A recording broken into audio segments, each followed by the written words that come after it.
Whether you're looking for answers to specific life questions or seeking to become the best version of you possible, welcome to the Mental Breakdown and Psychreg podcast, where we offer insight, information, and strategies based upon research and years of practice as clinical psychologists. So sit back, have a listen, and get connected with our hosts, Dr. Berney Wilkinson and Dr. Richard Marshall. Welcome back.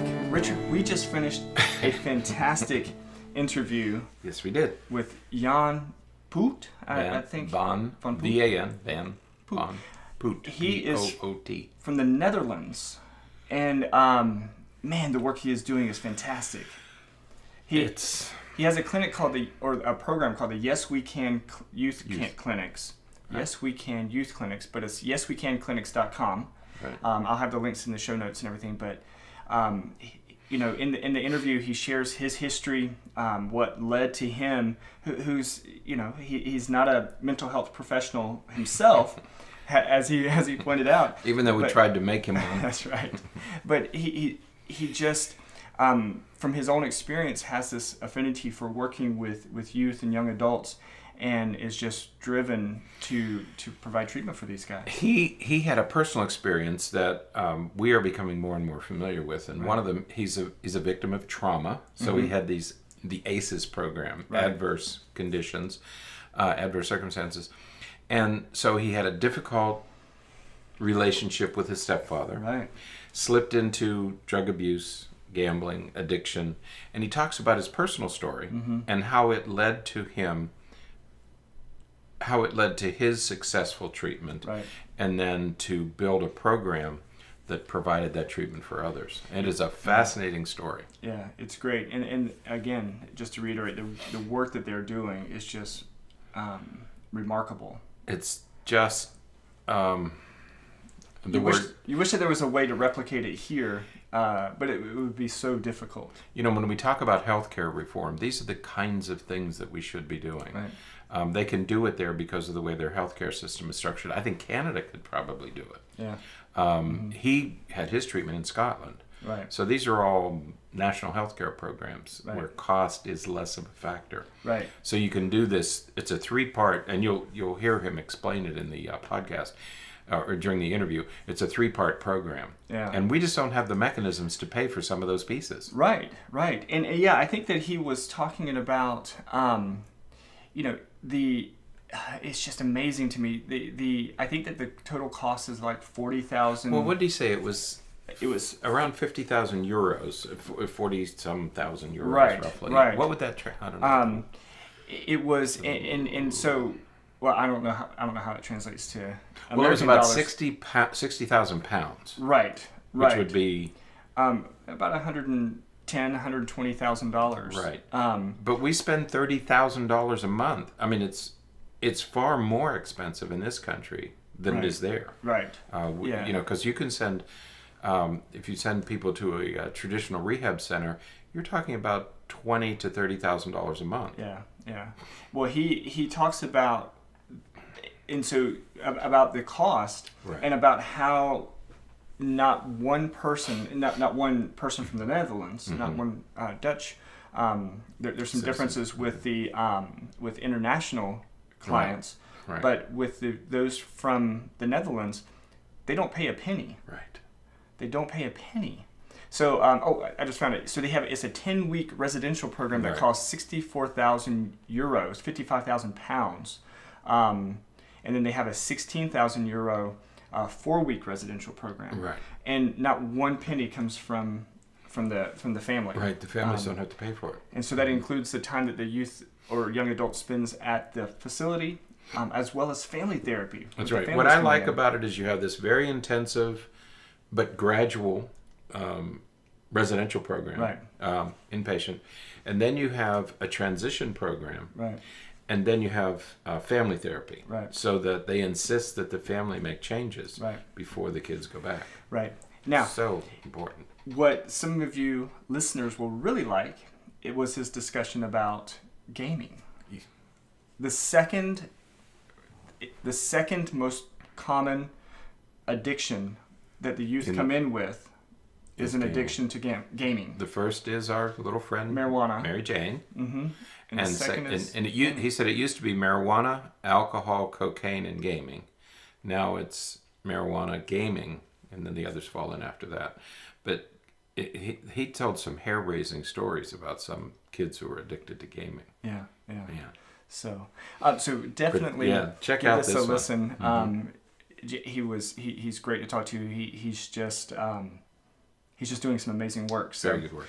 So we definitely encourage you to check his work out. The link in the show notes will go to his clinic site, but also to his social media site. So if you want to follow his work, all right. Yeah, take a look at that one. Yeah, absolutely. So, all right, enjoy the interview. Yes, here we are. There we go. Good morning. Good morning. Good morning, Jan. It's great to finally talk with you. I know that we've kind of had some hit and misses and everything, but it's great to talk with you. And the same as well. Yesterday morning we tried it, but there was somewhere a disconnection. And but today everything is good. And I'm sitting here looking outside the window where it's raining enormously. So I hope the weather is better at your place. It is right now, but about probably close to when we arrive at the same time that you're at right now. So early afternoon, it'll start pouring here as well. So every day in the afternoon. Oh, really? Oh. Yeah, the mornings are fine, but every afternoon we have a torrential downpour. Right. And then it dries up and it's like a jungle. Okay. All right. Where are you at the moment? Is it Florida? Is that correct? Yes. Central Florida. Central Florida. We're right halfway in between Tampa and Orlando. Okay, great. I am in a small town called Hilvarenbeek, and it's about 1 hour under Amsterdam. Oh, wow. In the Netherlands, of course. Yes. Well, it's great to talk to you. We've heard a little bit about you and all from Dennis at Psychreg, and I know that you did an interview with him not too long ago. True. Yes, in London. Yes. Yeah. So that's we're really happy to have the chance to talk with you because, man, you look like or seem like you're doing a whole lot of work over there with your clinics. Yes, we are here for 6 years now, and we've grown enormously. Not because we wanted it, but just because the waiting lists for these children, these teenagers and young adults with these type of problems, the addictions and mental disorders and other issues, mental problems. In the Netherlands, and I assume it's the same all over the world. This is something that we are experiencing right now. It is so big and it's growing so strong that even though in the small country, the Netherlands, we grow from in 6 years' time from a 30-bed residential setting to a 120-bed residential setting. Wow. And even today, we still have waiting lists going up to 2 months. So yes, it's we're pretty busy. Hey, Jan, one of the things that we always talk about here is how this is financed. You have a national healthcare system? True. Yes, we have. Yeah. Do they pay for that, or do the residents pay for it? Do the fellows pay for it? Yeah. No. Since the middle of 2011, Yes We Can Youth Clinics has got from the government the approval to treat the children the way we do, and everything is for the Dutch teenagers and young adults is being paid for by the insurance companies. That is when they are over 18, and all the teenagers we treat under 18 are being paid for by the councils. So to put it in other words, there's no family in the Netherlands who needs to pay for this type of treatment. It is different for the international clients we treat. We are trying all over the world to get the same agreements, to get the same contracts with a foreign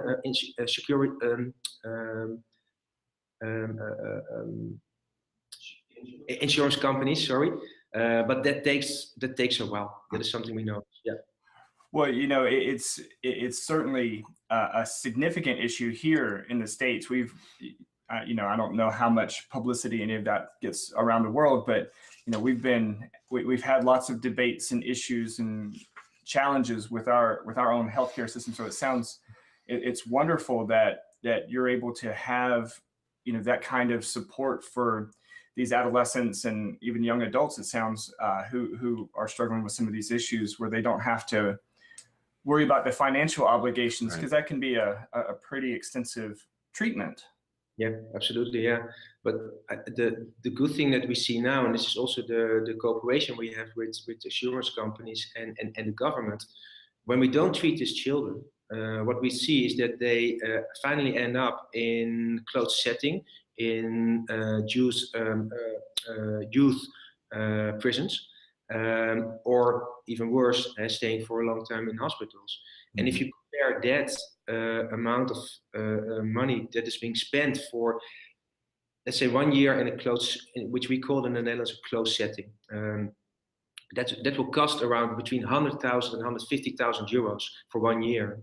If you compare that to the treatment of 20 weeks, which we provide, and which is around 40,000 euros, and with the effect we have at this moment for almost 70% of the teenage and young adults who finish our program, where they can leave the specialized healthcare, then if you compare those two, then the math is pretty easy. You can see that the treatment we provide is not only helping the teenage and young adults getting back into normal life, but it's also in the end, it saves a lot of money for the government and insurance companies.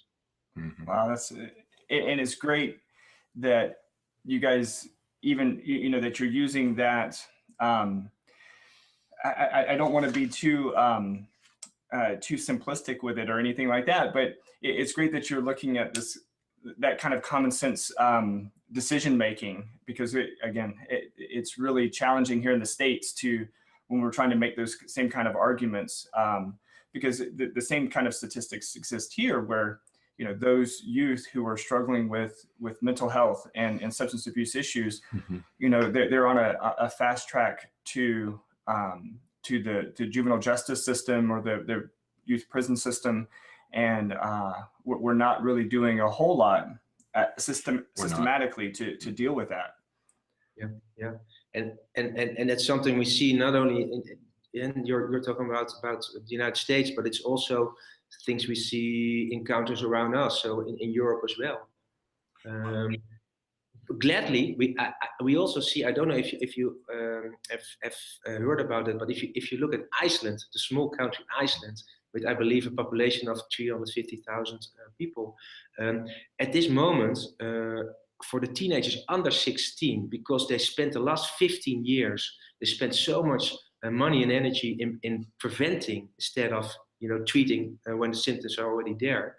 And what you see now, that I believe there's only about 3% under 16 in Iceland who smoked marijuana or drank alcohol.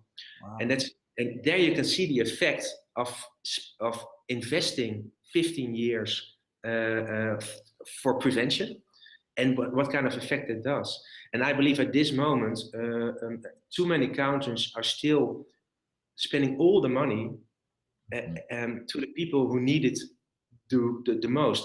And of course that needs to be done, because otherwise the people will die. But if you don't spend as well, invest in the prevention, and this will go on and on and on for decades, and the system is not going to change. So I strongly believe in specifically spend energy in prevention. Mm-hmm. Absolutely. Well, Jan, I suppose everybody they begin by asking you the same questions. What motivated you to start the program?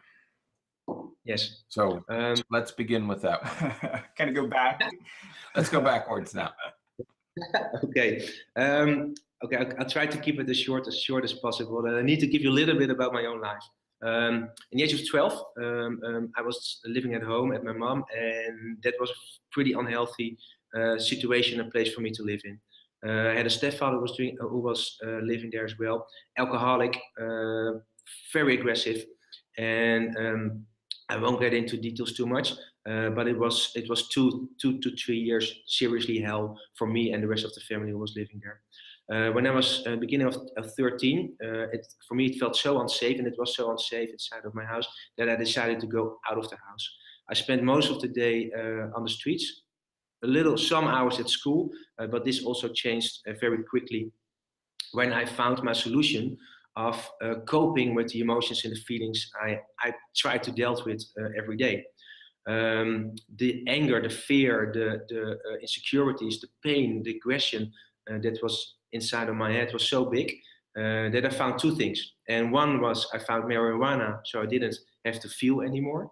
And the other thing, I found gambling, so I didn't have to think. And this combination was my solution with the problems I coped with. This went on and on for many years until those 2 things didn't work anymore for me. And I found at the age of 18, I found cocaine and alcohol. And this was the perfect mix for me, again, where I thought that was the solutions to just cope with life. At the age of 19, it was so bad that nobody wanted me anymore. And on the other hand, I didn't want to live myself anymore. So suicide thoughts were getting more and more and more. There were more times where I thought of leaving and dying instead of living. So my first residential treatment started from the age of end of 18. This lasted until the age of 27. So I spent 9 years in and out of treatment centers. And what my experience of that was that all the 30, 40 psychologists, psychiatrists, care workers who tried to help me had a huge heart. But there was one thing missing all the time. And I cannot else say it like this, and that was they did not give me a real good reason to change. For me, my solution of drinking, using, and staying in misery was still felt safer than going into the path they wanted to get me into. And for me now, I couldn't understand why that it wasn't working at that time. But for me now, I can understand it and explain it that I did not have the connection. I did not have the connection with the specialist. I spent in residential treatment centers where there was drug abuse, where women felt sexually abused, where bullying was there all the time, where the fear and aggression was the way people were living inside those treatment centers. And also I saw the staff members coping with so much troubles that the only way they could deal with this was by I'm not sure the right word in English, but just to try to keep everybody calm. And by doing that was that at the moment somebody looked aggressive or started saying from, hey, I don't agree with this, bam, they would get that person, separate him. So, so the real problems never came up the surface. Up to when I was 27, and this is now 13 years ago, and then I went to a treatment center in the UK, in Scotland to be precisely.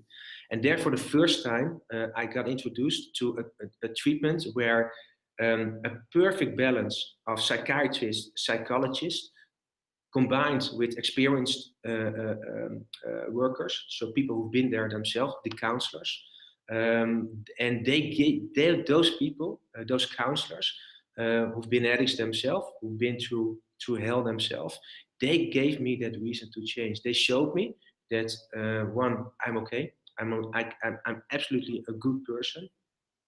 2, they overwhelmed me with warmth and love. But 3, I also accepted them when they started confronting me, because my behavior had to change. But I accepted it from them, but not anymore from the psychologist. Because for me, the psychologists were at that moment were the ones who did not understand me, because they did not have my life. And what they did in the first 3 weeks, they overwhelmed me with these counselors. And on the right moment, when I said, okay, I am now ready, just tell me what to do, because my way isn't working anymore. And that was the moment where the psychologists and psychiatrists came in. And then the way they were working multi-disciplinary was just brilliant. I stayed there for 6 months. And since that day, November 16, 2004, I never had to use and drink again. I went back to the Netherlands. After 6 months, I went to the fellowship. I went to, because of my biggest problems were my addiction. So I went to the fellowship of AA, CA, and NA, which is also a big fellowship in the Netherlands. I also got for over a year a great aftercare program. And after a year, I realized that maybe I can start working with teenagers and young adults, not in the healthcare system. I was so happy that after 15 years, I was out of that system. So I never wanted to be there anymore. But just by providing teenagers and young adults something which I never had. And that was just having fun, having fun and being able to be a normal teenager. I have no idea how it is to be a normal 14-year-old or 16-year-old. And my thoughts were, okay, maybe I can help to give those kids just 1 week of fun. So I started a company with providing survival camps, outdoor camps, work holidays with schools, where we would get every week sometimes 20, sometimes 100, and this grown up till almost 500 teenage and young adults a week, where we would just provide 1 week of fun. It went on, and the last 3 years of that company, more and more institutions, youth care clinics, addiction clinics, rehabs, came also to this company because they heard from, hey, you are doing something which is so much fun for those teenagers and young adults, so please do that as well for our clients and our patients. And this for me was an introduction into the youth care mental health, in the youth mental health care. But it was also for me one big recognition, because every week there were all small young Willems coming in, where I had so much recognition. I could see the way they were manipulating, I could see the way they were lying, I could see the way the group dynamics were working inside the groups. So that was much fun. But I also heard the stories about the things I discovered myself. So still then, there were children who felt, who were with a lot of fear inside those institutions. Women telling that they were sexually being bullied, sexually being abused inside those clinics. That still, and I'm talking about 6 years ago now, that still drug using was there in rehab centers in the Netherlands. And I couldn't understand, that for me 20 years later, not really much has changed into the system. And by talking with the psychologists and the mental health care workers, they also said to me, yes, it's true, gladly we can help about 60-70% of those children, but there is a group which we just cannot get our hands on. And this was the group where I finally decided that, okay, then probably this has, this is a sign, or give it a name. But 7 years ago, I decided that I would sell that sports company. And with a little bit of money I had, I could start with Yes We Can clinics. Firstly, we did 3 pilots, three times 10 clients, which was a success. And not that they changed completely, but we could see that the treatment we provided, the warm and loving environment, the extreme safety we wanted to have to give those children, but also confront them at the right time. These were the right ingredients to motivate those children by getting into recovery, by getting into treatment. And then in the middle of 2011, the government said to us, okay, we want you to move on. We want to pay for the treatment you are giving. Make sure your team is correct with the right people, the right psychiatrist, the right clinical psychologist, with the right evidence-based treatments. But please keep on doing what you're doing, because you're doing something where too many treatment centers in the Netherlands are having so much problems with. So that was our goal. And in the last 6 years, just to end the story, we started with a staff of 20 people. Today we are with a staff of 175, extremely loyal and hardworking psychologists, psychiatrists, coaches, and medical nurses. We started with the 20 to 25 beds, and today we have 140 beds, including the 20 beds for the international clients. And our success rate with the effectiveness, which we every month we let that check with independent institutions here in the Netherlands, which is something we have to do by law. And everything which we can see at this moment is that all the kids, all the teenagers who end the residential treatment and also the 10-week aftercare, including the families, because we also provide an extremely well family program for them. We can see that after those 20 weeks, we can see that 70% of those teenagers can finally, after years and years of being in the specialized mental health care, they can leave this mental health care system. And that is a number which we are, of course, very grateful of. Wow. That's as short as possible. I'm sorry for talking a lot. No, that's fantastic. Wow. Jan, are all of your fellows, do they have 2 diagnoses, addiction and some sort of mental illness? I would say, I don't have the exact numbers, but I would say from what we heard from the psychologists and psychiatrists, that we have almost 80% of the children who come in, they have absolutely a double diagnosis. Yeah. Dual diagnosis, right? Okay. Yeah, I really there was something that you mentioned a couple of times, one in your personal story, but then two, as part of your treatment model, you were emphasizing the importance of confronting them at the right time. Right. I think that is a huge issue, because so many times, therapists or psychologists or psychiatrists even will attempt to confront someone way too early, and the person is not ready.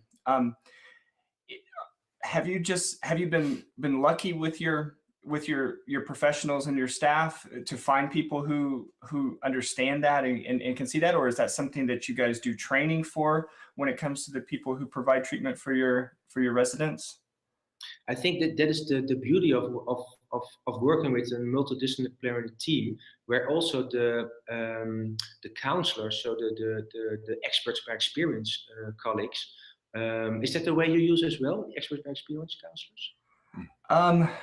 No, not as often. We do have counselors who have gone through some of these life experiences and decided to go into the field, but we certainly don't have that as a basis for providers. Okay, yeah, because I believe that makes it that the psychologists and the psychiatrists, they can get the information from first hand. When we have so many psychologists who go to these people who've been there themselves, explain what they are going through with their client, and then say, I'm stuck. I have this kid for 2 weeks. I can't get a connection. He doesn't trust me. I can't get through to him. And then because the people who are also in that primary progress by the experts of experience counselors, they can help the psychologist by giving them by first hand, the way they've been through it. Sometimes they go in together. So sometimes the psychologist asks, "Hey, please come with me in the coming 2 or 3 one-on-one sessions. So maybe you can get that trust. Maybe you can get through that first wall, which we all know of, specifically with teenagers." And that is our experience. So we see that the teenagers and young adults quicker trust somebody who's been there themselves. Mm-hmm. So that is why specifically in the first week we start with them, and when the trust is there, when they feel safe, when they are, which we called in their action 1, when they say, "Okay, my ways are not working anymore. Please tell me what to do." That is the moment, where the real treatment can start, where the CBT can start, where the motivational treatment can start, or maybe EMDR or trauma therapy. But we don't start before we are absolutely sure that the teenager and young adult is ready for the treatment. Jan, I have a question about ready for treatment. In our country, we have AA and NA, but the teenagers typically say, "I can't identify with the adults because they have lost families, they've lost their homes, they've lost their jobs." The teenagers haven't lost anything. And they always tell us the same thing. They don't want to quit because there's no reason to. When you say ready to say, "My way isn't working," what actually is happening?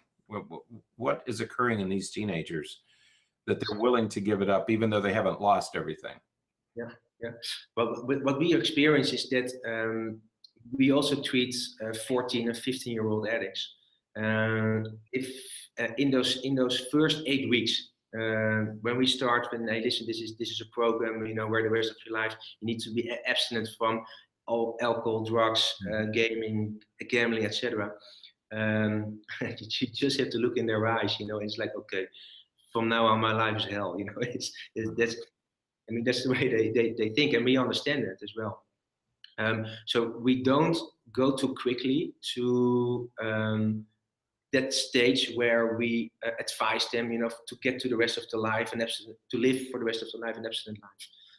What we do is that we try to get them into the treatment which we provide, not what the AA or CA or NA provides or advises, but what we provide. And what we provide is just get into treatment and start working, on all the things you've been through in your life. Make sure, that everything that's done to you, or everything you have done to other people, that we can really, after that residential program, we can say, okay, that is done, and now let's look at the rest of your life. We have exactly the same thing of teenagers who, when they leave at our place and we advise them to go into the fellowship, and they would get back to our aftercare program, and they would say the same, at least I'm the only guy from 16 and the rest is over 30, over 40. Right. And it's only people who are lying under the bridge, all the stories they've been through. What happened in the last 6 years is that a group of Yes We Can fellows was so sick of getting into those rooms where they did not get the right recognition. So they started their own groups. So we have a lot of teenager groups, of youth groups in Amsterdam, in the south of the Netherlands, in the east of the Netherlands, in the north of the Netherlands, where they can go to themselves. But there's also a group which, because in the Netherlands the fellowships know about Yes We Can, and they know every week it is possible that maybe new fellow can come, where they welcome them so much. So and they understand that when a 16 or 17-year-old comes into that fellowship, they understand what they're going through. So it is difficult, but it's absolutely possible to get teenagers into the fellowship and also stay sober for a long period. Wow. Yeah, I mean, that's huge. And again, it's something that we agree. We've talked about a lot of times here, both on our podcast, but also, outside of the podcast, the importance of that, those kind of teen groups where, teens are supporting teens, and teens are, able to express what their experiences are, because as you said, a lot of times teenagers will disregard some of the things that we as adults suggest or recommend or encourage, just because we're old and what do we know. So they are able to learn so much from each other. Absolutely. Yeah. So you go ahead. Well, you just sort of very casually mentioned we take them off all. You have a detox program first, where you take them off everything, and you said marijuana, alcohol, and very gently you said gaming. I want to know more about that. Well, gaming is actually at this moment the second addiction where the teenage young adults come in. So when we started, it was marijuana first, alcohol second, cocaine and speed third, and then gaming. In 6 years' time, gaming is the second addiction they come into. 25% of all the men and boys who come in to our treatment, they are coming in with a gaming addiction. A lot of times combined with signs of autism, and also with ODD. So again, it's not only the gaming which is a problem, but also the psychiatric problems which are behind it. But gaming is huge. The gaming problem is seriously huge. It's getting more and more extreme. Kids who've been gaming, when they come into our place, been gaming for the last 3 years, non-stop 18 hours a day, where it went so far, that even not showering for weeks, urinating in the rooms. You probably know all the stories, but it's something we see every week. Kids coming in to our clinic. Yeah, so it's a big problem. And with those youth and young adults I guess what I'm wondering is, how do they get to your clinic? Is it recommended by other professionals? Is it that their parents, set up an intervention? Is it that they have arrived at some point where they seek it out, or they ask for it, or because I can imagine, teens that are at that point, especially with gaming, but also with other substances, that they're not necessarily going to seek out treatment themselves. So how do they get to your clinic? Yeah. I believe 90% it is the parents. They see that that their way isn't working anymore. They have no idea how to cope with their kid anymore, how to communicate. There's no connection. I believe the stories we hear, it's from the morning till the evening. It's only fighting. Or they don't have a clue where the kid is. Sometimes they spend weeks and weeks on the streets and they have absolutely no idea where they are. So it's the parents. It starts with the parents.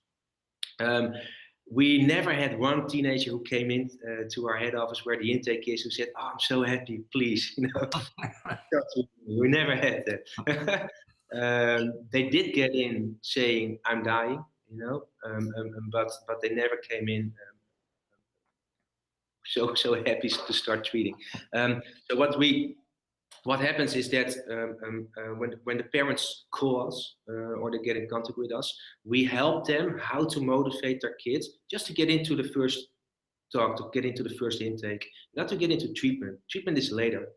First let's just get together, and that is difficult. Specifically for parents, because these teenagers has been through years and years already for ambulance care with hours of talk per week with a psychologist or psychiatrist, and most of the times these teens don't believe in the healthcare anymore, in the mental health care anymore. So when needed, again, also with our team in our head office where the intake is, that is separate from where the residential clinic is. We also, again, have a team of case managers who understand this, who also been there themselves. And those are the ones when needed, where they will call the teenager, young adult, and they will show them that it's a little bit different what we do compared to what they've been through. And they were seeing 90% of the times that then the kids, the team, the youth is ready to say, okay, then I will come for the first talk. Sometimes like this, when you see dad getting out of the car, dragging in the teenage and young adults, but that's okay. So you don't have many volunteers. From the teenagers, you mean? No teenage volunteers, right? Yeah. Hey, I have a kind of a technical question. In the interview, the work that I've read, you talk about that your abuse led to addiction. From abuse, you went to addiction. What's the difference? For myself, you mean, or how do you differentiate abuse from addiction?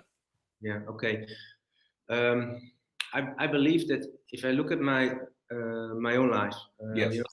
That from the moment where I woke up thinking about using or gambling or smoking marijuana or any other thing that I needed just to get rid of the normal life. So where I woke up and my first thoughts were there, and when I went to bed, my last thoughts were there. Then it's pretty easy, Then it's not abuse anymore. Then it's absolutely addiction. From the moment where you stop saying what you promised, when you stop going to parties, when you start lying to all the people you love, when you start stealing money just to provide your addiction, then the abuse is gone and it's an addiction. I think that's pretty easy to see, where it's abuse and when it starts an addiction. It's more difficult because the addict will not say, and it's specifically not in the beginning that he's doing those things. So it's up to the healthcare specialist or the parents to decide with the things you hear from the person you talk with, if it's still abuse or it is an addiction. And that's sometimes difficult. It's very difficult because nobody wants to hear, specifically not me. When I heard for the first time at 17, a psychologist said to me, "I think you're an addict." Bam! I said, "No way, I'm not like that at all." But I also needed someone to say it for the first time to me. And that was then that person. And even though I wasn't ready to admit it, things were going on, the seeds were planted in my head. And at the end of 18, I was the one who said, "Yes, I am an addict." Wow. It sounds like, just again, kind of thinking about, as you were just describing, but also thinking about how you've described the model that you guys use at Yes We Can clinics. It's the first and most important thing is developing a relationship. It sounds like you guys really work from that model and really kind of focus on the model that, treatment begins with trust, and trust comes from relationships. And so you guys have a lot of focus on building that initial relationship so that you can, when a person is addicted in the way that you were just describing, what's going to pull a person from that or help them come from that is knowing that somebody cares and somebody is there to support and again, that relationship. We talk about that very often because we think that that's true, not just in this field, but in education, it's true in so many other areas of life that you have to have those important relationships. Yeah, absolutely. And I even think that that we as adults we need to show them we need to give them the right example. We need to show these teenagers and young adults the right example, and that's something I believe all over the world where we are losing that. Now, we are so busy with our own lives. We are so busy with our own issues, with our own problems. We are so busy with our phones, with our iPads, etc. That I believe we slowly are stopping to really educate or let teenagers grow the way which is normal. Mm-hmm. I think it's not normal at this moment why so many teenagers, for example, are doing on sexting. It's normal for them. For them, at this moment, it's normal to take a picture of their naked bum, and post it on Instagram, on Facebook, or whatever. And they're not even thinking about the consequences. But I truly believe because we as adults stopped somewhere by giving them the rights and wants. Or we're not doing that consequently. That's my personal belief, and also the experience we have with the thousands of parents we talk to as well. They all say one thing: we stopped being a good parent. We stopped showing our kids what is right and what is wrong.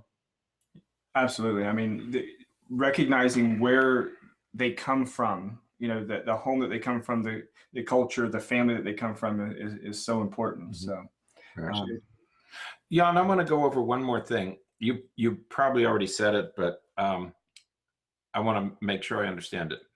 You said that in your own experience as an addict and also as a therapist, that you needed to start a new program. What was missing in the existing programs? What was missing, and what is your program providing? Yes, I understand. Okay. First of all, I just have to tell you, I'm not a therapist. I want to say that we just made you one. Honorary. You're a therapist, whether you want to be or not. I have an idea of what is good for children and how to provide a warm and loving, a safe environment. But I'm not doing one-on-one session, etc. but that's okay. So what I from my own experience and also from the experience I saw talking with hundreds of children before we started working with or before I started Yes We Can clinics, we saw that the teenagers were saying every time that we don't feel safe. They're not giving us a reason to change. They are. It feels like we are the prisoner and the staff members are the guards. Right.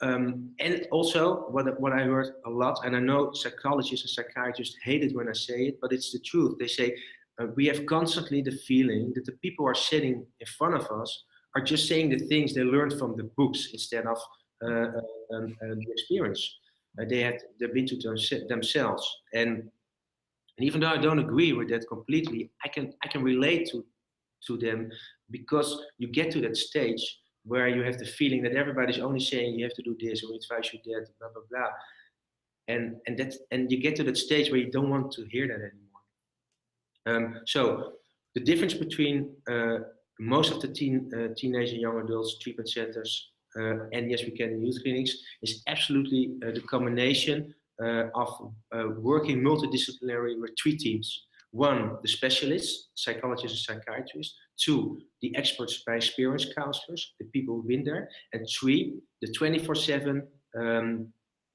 the people who are 24/7 there, which we call the youth coaches.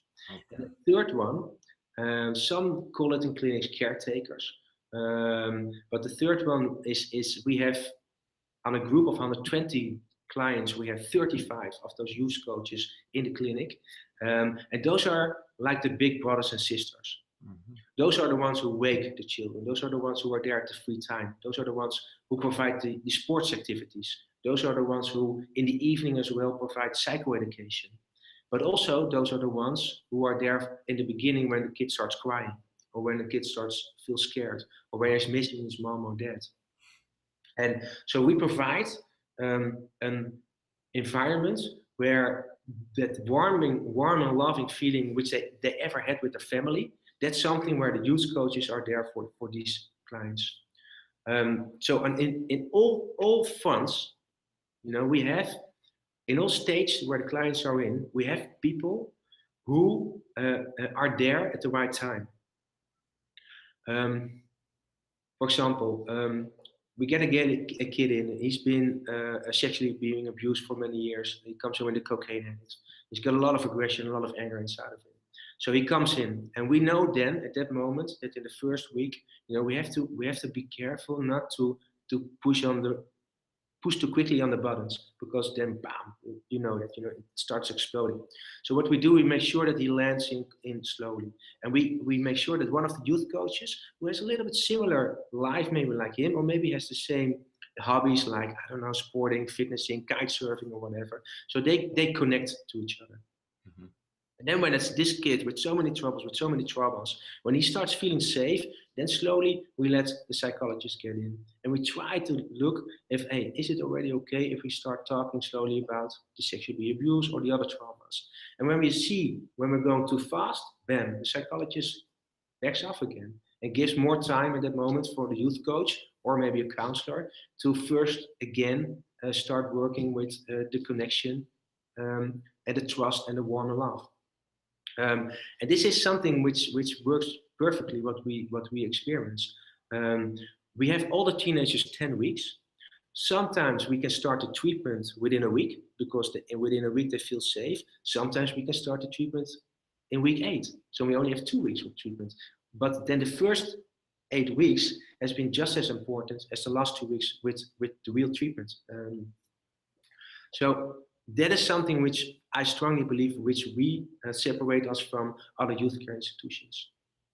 That's fantastic. That's great stuff.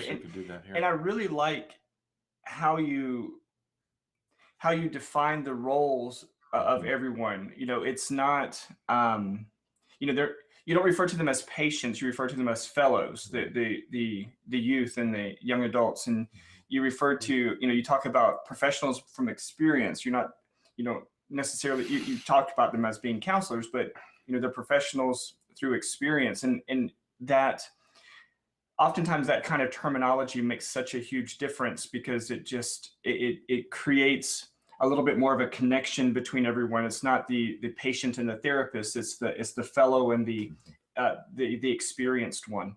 I think that is really a great touch that you guys use. Thank you. Yeah. And also, I think one thing I haven't mentioned, but which is maybe just as important, is to make sure that 7 days a week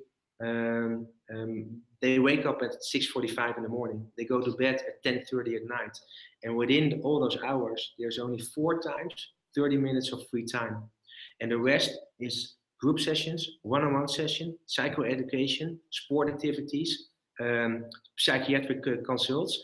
So there's no way where they can get back in their old thoughts or start. Okay, when you give those teenagers too much free time, they tear the place apart. Exactly. We know. Yeah. So I also believe in that. I see a lot of treatment centers who give too much spare time, who give too much pauses between the activities, and those are the moments where the old behavior comes back again. And if you don't look out, then maybe when it always starts with one. When one is getting into a bad space, then it's the second one comes, and he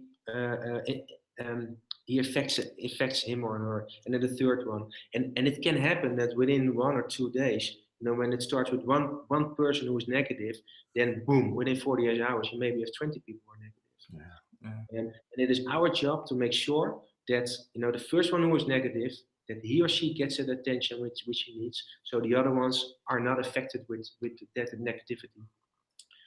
But it takes a lot of people. So with the 120 teenagers and young adults we have, with 120 fellows, we have 130 staff members inside the clinic. Wow. So, yeah. Good ratio. It is. And we've kept you for a while now, but I do have one last question if you have a few more minutes. Sure. Okay. You mentioned earlier, and we just kind of moved past it, really focusing on some of the other work, but you mentioned some of the work that you do with families. Certainly it's so important that we think about, as we were talking about earlier, that we think about where the kids come from, where these the youth and young adults come from. And so healing from the origin is so important as well. What kind of work do you guys do with the families?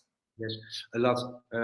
First of all, we specifically mention to the parents, if they want their children, their kid to be treated, they have to go in treatment themselves, and we do that as well. We have a big team of family counselors, systemic therapists, where for the Dutch clients, for the Dutch fellows, those parents will come in week 2, in week 4, in week 5, in week 7, and in week 9.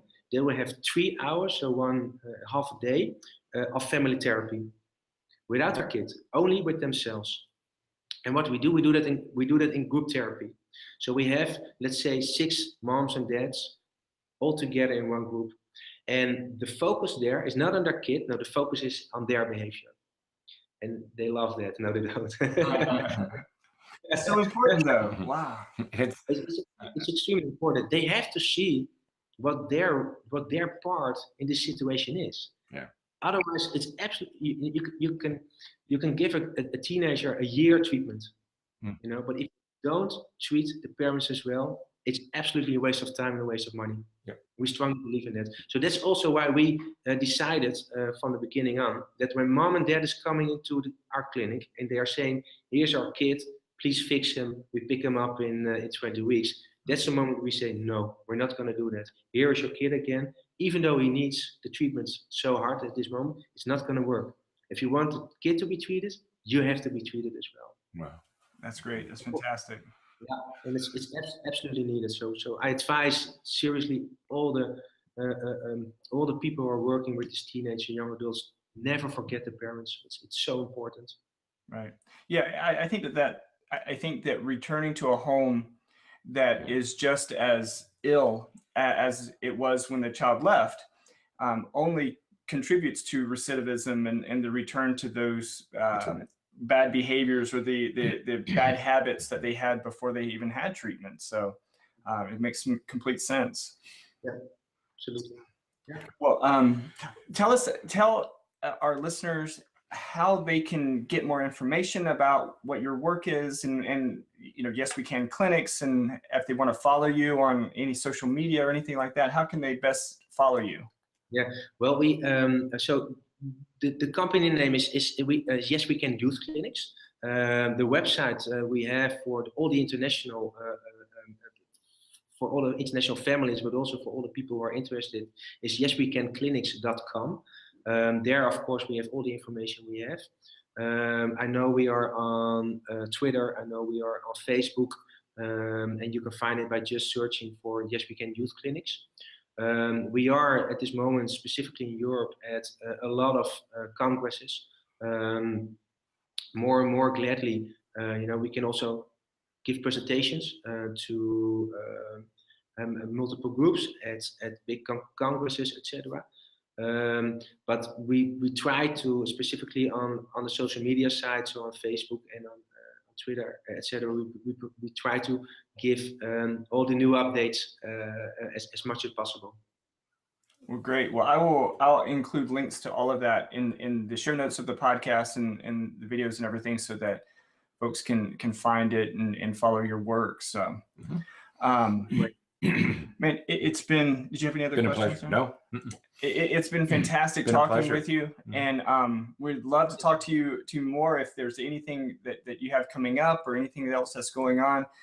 Please don't hesitate to let us know, and we'll get in touch, and we'll have another talk and get the information out.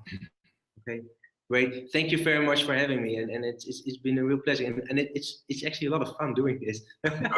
Good. We enjoyed it. Thank you. Once we got the technical stuff worked out, it was great. Yes, our thanks to Stefan. Yeah, I will give it to him. Okay. Thanks a lot. Have a lovely day, and I hope to see you soon. Good. All right, thanks. Thank you. You too. Bye-bye. Bye-bye.